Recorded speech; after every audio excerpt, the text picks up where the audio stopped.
Hello बच्चों। बच्चे finally CBSE ने 2026 के कंपार्टमेंट एग्जामिनेशन के लिए सर्कुलर रिलीज कर दिया है कि फॉर्म कब से भरने शुरू होंगे, क्या प्रोसीजर होगा, क्या फीस पेमेंट होंगे, कब एग्जामिनेशन होगा। इसके पूरे डिटेल आज सर्कुलर में सीबीएसई ने बता दिया है, जिसके बारे में मैं वन बाय वन आपके साथ डिस्कस करूंगा। बच्चे बहुत परेशान थे कि सर कब सीबीएसई जो है कंपार्टमेंट के लिए फॉर्म निकालेगी, है ना, और यूट्यूब पर भी बहुत तरह के न्यूज़ फ्लैश हो रहे थे। तो फाइनली सीबीएसई ने इन पर फुल स्टॉप लगाते हुए आज सर्कुलर रिलीज कर दिया है। ये दो तरह के फॉर्म हैं, एक फॉर रेगुलर स्टूडेंट और एक प्राइवेट स्टूडेंट यानी प्राइवेट कैंडिडेट के लिए। तो आइए समझते हैं कि जो रेगुलर स्टूडेंट है उनका फॉर्म कैसे भरा जाएगा।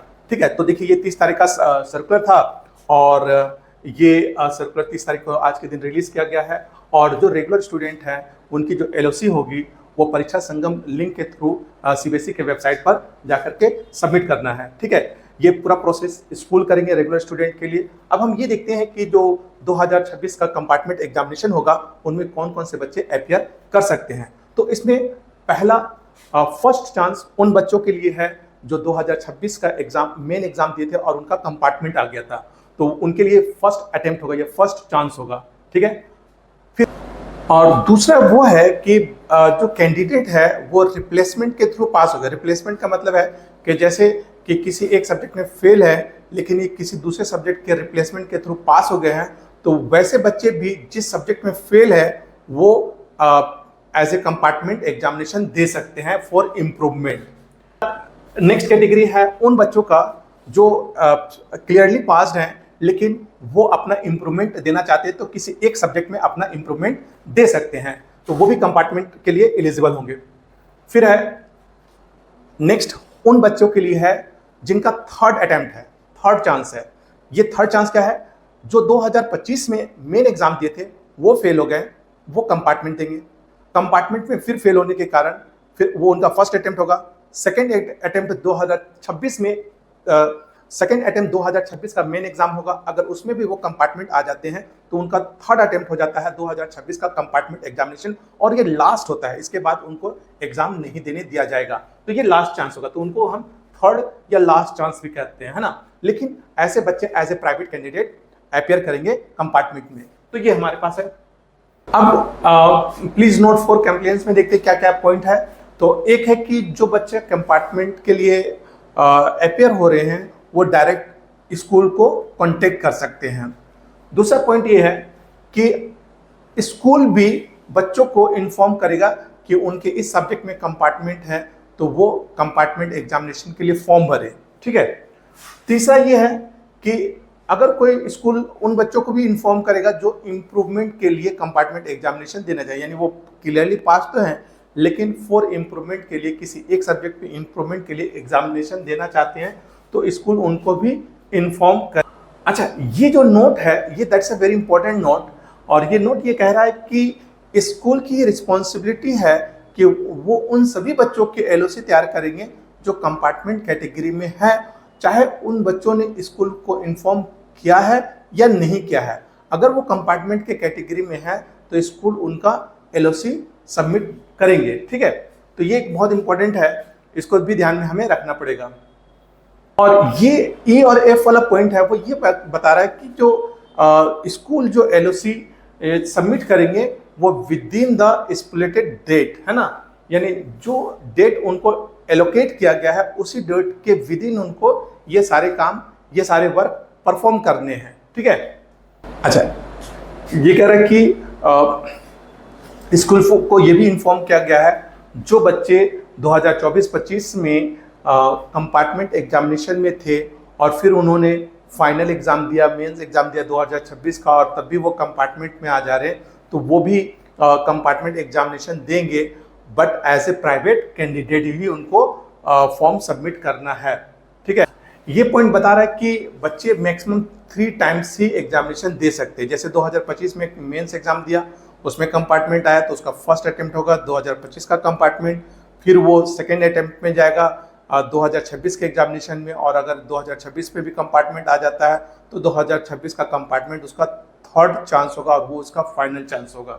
ठीक है, अगर किसी तरह की कोई क्वेरी, कोई डिफिकल्टी जो फॉर्म के सबमिशन में आती है तो उसके लिए वो सीबीएसई का जो आईटी ब्रांच है उसे कांटेक्ट कर सकता है, जिसका कांटेक्ट डिटेल जो है ना इस वेबसाइट पर दिया हुआ है। ठीक है, जो कंसोलिडेटेड मार्कशीट होंगे वो जो है इशूज करेगा CBSE after the compartment examination. अगर वो पास हो जाता है तो वो एक कंसोलिडेटेड मार्कशीट डिक्लेयर कर देगा, रिलीज कर देगा। ठीक है, अच्छा 2026 का जो कंपार्टमेंट होगा उसके सिलेबस वही होंगे जो मेंस एग्जाम के सिलेबस थे, तो उसमें किसी तरह का कोई चेंजिंग नहीं होगा। अच्छा, इम्प्रूवमेंट सिर्फ उसी सब्जेक्ट में दिया जा सकता है जो स्टूडेंट ने मेन एग्जाम में अपेयर किया है। ठीक है, यानी जिस सब्जेक्ट में उसने मेन एग्जाम में अपेयर किया है सिर्फ उन्हीं सब्जेक्ट में वो इम्प्रूवमेंट दे सकता है, दूसरे सब्जेक्ट में नहीं दे सकते हैं।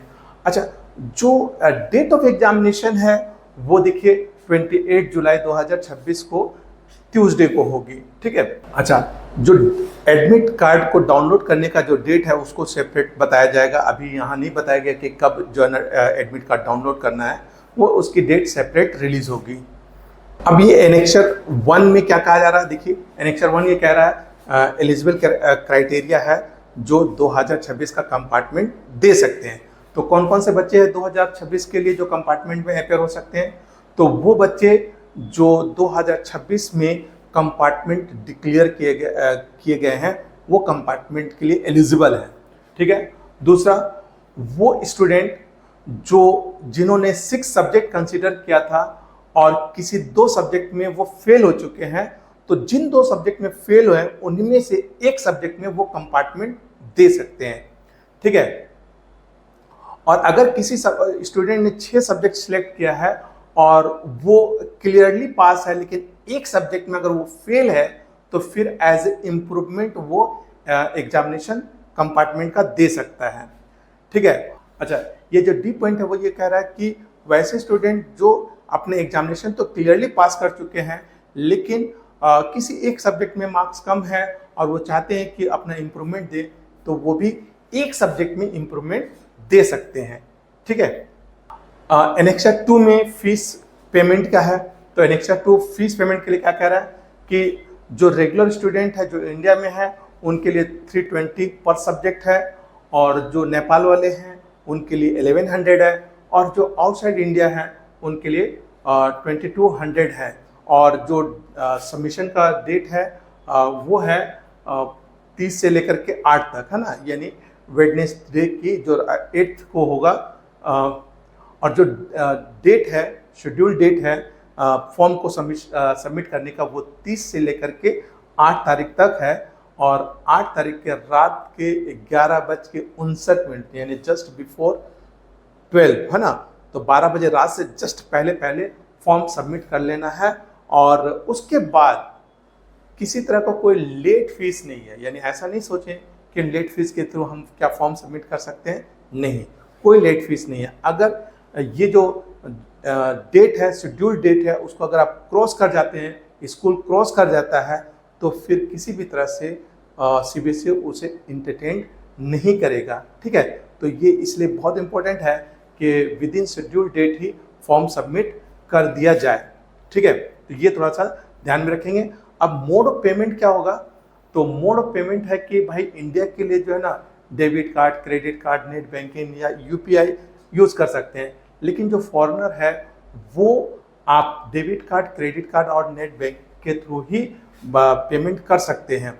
और ये जो पेमेंट का जो पेमेंट सीबीएसई को ट्रांसफ़र होगा वो बिफोर जो शेड्यूल डेट है, लास्ट डेट है, उससे पहले सीबीएसई के पास पहुंच जानी चाहिए। अगर उसके बाद सीबीएसई के पास आते हैं तो फिर आपका जो फॉर्म है वो कैंसिल माना जाएगा। ठीक है, तो ये थोड़ा सा ध्यान में रखना है हमें, बहुत इंपॉर्टेंट पॉइंट है जो स्कूल को ध्यान में रखना है। ठीक है, इसलिए स्कूल क्या करे, एक बार प्रिंट आउट ले ले एलओसी का, और उसके बाद एज ए चेकलिस्ट उसको देख ले और फाइनली सबमिट करे, क्योंकि एक बार वो सबमिट हो जाता है तो फिर वापस हम सबमिट नहीं कर सकते हैं। ठीक है, तो ये थोड़ा सा ध्यान में रखना है। तो अब एनेक्सर 3 जो है ना वो प्रोसीजर बता रहा है कि क्या प्रोसीजर है फॉर्म भरने का। तो सबसे पहले जनरेट किया जाएगा लिस्ट ऑफ कंपार्टमेंट वाले कैंडिडेट, है ना, with the help of school ID, फिर रोल नंबर, सब्जेक्ट जिसमें वो अपेयर होना चाहते हैं कंपार्टमेंट के लिए उसको सिलेक्ट करना है,